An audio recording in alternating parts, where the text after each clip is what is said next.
Page 60, middle of the page. Being convinced, we were at step 3. He sold us on those 3 ideas. We've bought into it. We've done steps 1 and 2. We're now ready for step 3, which is that we decide to turn our will and our life over to God as we understood Him. Just what do we mean by that, and just what do we do? The first requirement is that we be convinced that any life run on self-will can hardly be a success. On that basis, we're almost always in collision with something or somebody, even though our motives are good. And I think for us to really see the full understanding of step 3, again, we need to look at some words. If the writer means them one way and we interpret them another way, we got garbled information. And there's probably 3 words in step 3 that have given most of us some trouble. First one is the word decision. I hear people today over and over say, I've been in AA 4 or 5 years. My life's still all screwed up. I don't understand why, because I turned it over to God 3 years ago when I took step 3. No, we don't turn it over in 3. We make a decision to turn it over in 3. A decision itself implies further action. I think a good example in my life is some years ago, my wife Barbara and I, in the fall of the year, decided we want to go to Los Angeles, California and visit some of our relatives. But we didn't do anything about that decision. So we didn't get to Los Angeles, California. Now the next year, about the same time, we got the itch again and we made a decision to go to California and visit our relatives. But we didn't do anything about it. So we didn't get to California. The next year the itch came on, we made the same decision. This time I took my car down and had it serviced. And Barbara packed the clothes and the food and we put them in the car. And we drove from my home to Tulsa, Oklahoma, then to Oklahoma City, then to Amarillo, Texas, then to Albuquerque, then to Flagstaff, then to Barstow, and by golly, we ended up one day in Los Angeles, California, visiting relatives. Not because we made a decision, but because we took the action necessary to carry that decision out. All we're doing is 3, is making the decision. We're surely not turning it over. If we could turn it over in 3, we wouldn't need the rest of the steps. 3 would be sufficient. Now, what are we going to turn over? Well, we're making a decision to turn our will. And what is our will? Our will is nothing more than our mind. Our will is our thinking apparatus. Our will is this thing up here in our head that tells us what to do. A very common use of the word will. If I'm approaching the end of my life, and I've gathered up a few material things, and I'm getting concerned about what's going to happen to them when I die, I'll usually go to an attorney, and I'll say, I'd like for my wife to have this, my daughter to have this, my sons to have this, my brothers to get this. He takes my thinking coming from my mind that day and writes it down on a piece of paper. I sign it, the attorney may witness it, we'll put it in the safe.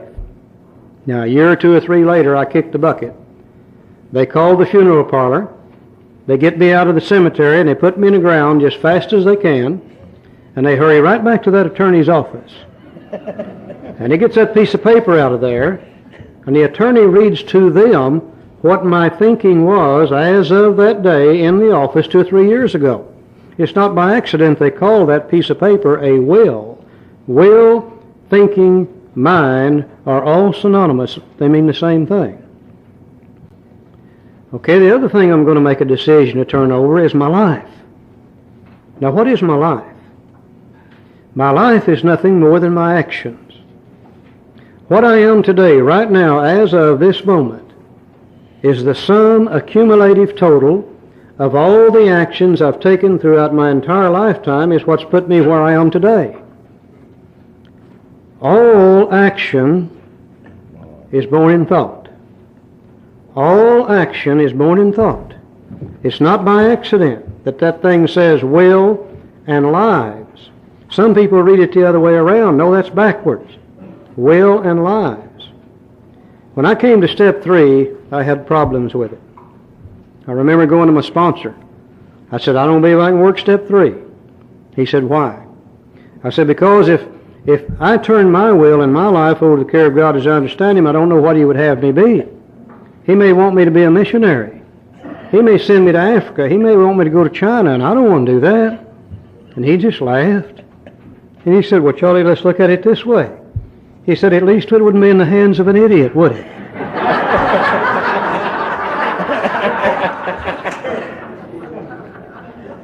He said, let's look back in your life. He said, you have always been a selfish, self-centered, self-willed human being. You've always thought exactly what you wanted to think. You've never paid any attention to anybody else. You've always done exactly what you wanted to do. And he said the end result of that is that you damn near destroyed your life and the life of everybody around you. And because of that, you got to become a member of Alcoholics Anonymous. He said, just think. He said, if God could direct your thinking, it might become better. And he said, if your thinking becomes better, your decisions will probably be better. And he said, if your decisions become better, then surely your actions will become better. And he said, if your actions become better, then it stands to reason your life is going to become better. But he said, left on your own resources, you don't stand a chance. He said, there's no way that God could screw it up in any way any worse than you did yourself. He got through to be very simple and very easy. That these are the areas that I need to be looking at. That I need to be thinking about letting somebody else direct my thinking. Because left on my own resources, it's always going to be screwed up. And if my thinking's screwed up, my actions are screwed up, and my life's screwed up. And there's no way that God could make it any worse than I made it myself. Joe? As we see, it's impossible to get a different action with the same thinking. Because if we think the same, we're going to be the same. You know, I think we all get confused, baffled, and balk at the third step. It's the first step, really, of anything we decide that we have to do, and we stop right there. We all have problems with this. I was pretty mixed up like Charlie when I got here, like all alcoholics. I didn't think God was I didn't think He was interested in making me a missionary, and I didn't think I had the qualities for a missionary. I wouldn't worry about becoming a missionary. My greatest fear was I knew if I turned my will and my life over here to God, He was going to put me in the Salvation Army band. I just knew where He was going to stick me. And I could just see myself out there on the corner with that little horn, Rock of Ages. You know, Charlie and I go around a lot, and I always look at the Salvation Army band, particularly at Christmas time when I see one. I'm always be sure to watch it. And somebody told me they see one, but really I haven't personally. I've never seen a black guy in the Salvation Army band. That ain't really our kind of music, though, you know.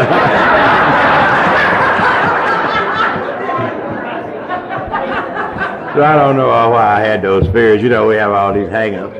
There's two things that Joe and I look for everywhere we go throughout the entire country, and we've never seen them yet.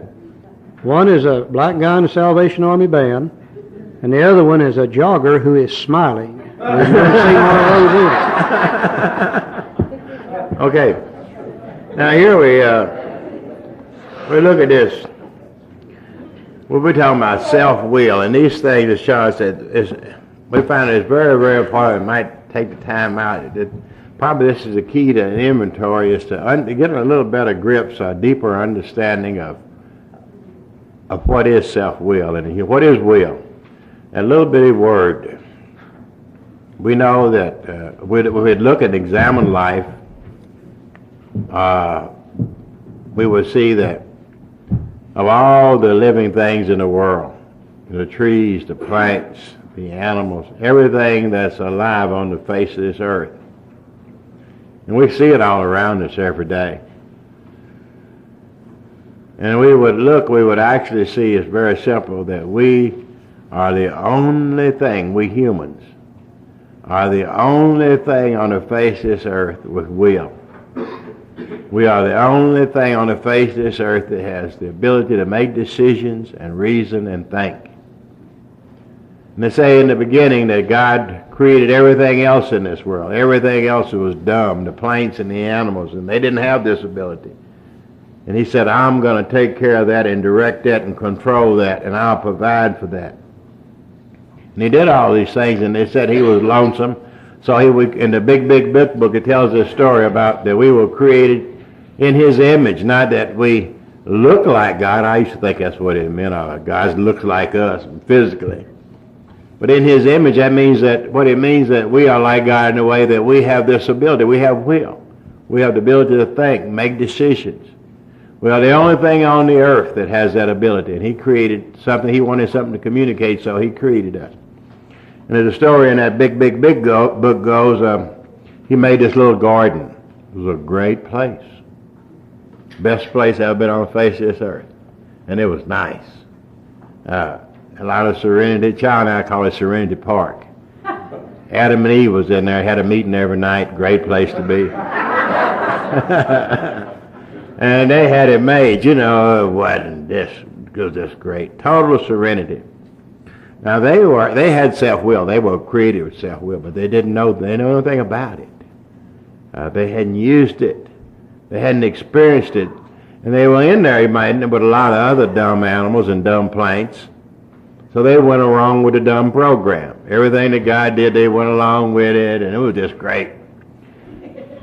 Finally, Eve, the little snake slid up to Eve one day and said, "Hey, Eve, how you doing? I'm going to run something down to you, honey. What are y'all doing?" He said, "What are y'all doing going along with all this stuff?" He said, "I'm dumb. I don't have will. I have to go along with it."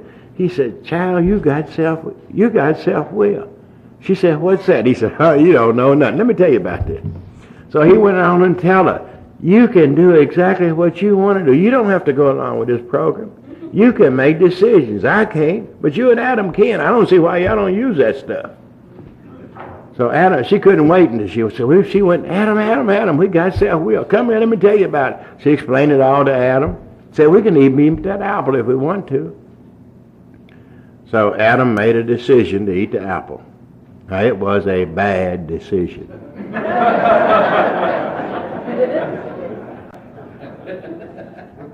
But it was the first one Adam had ever made.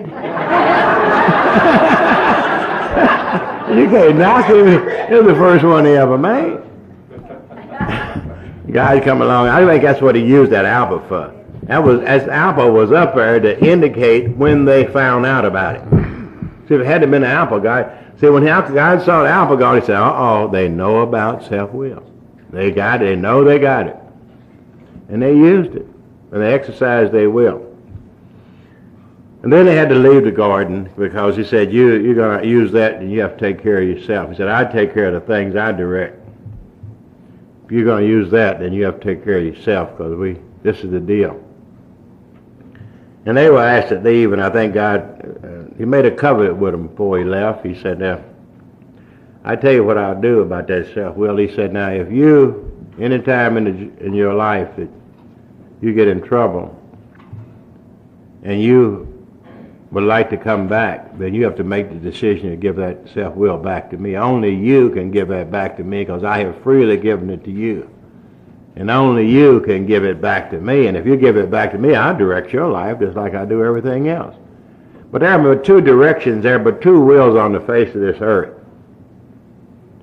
The will of we humans, individually we have it, and the will of God.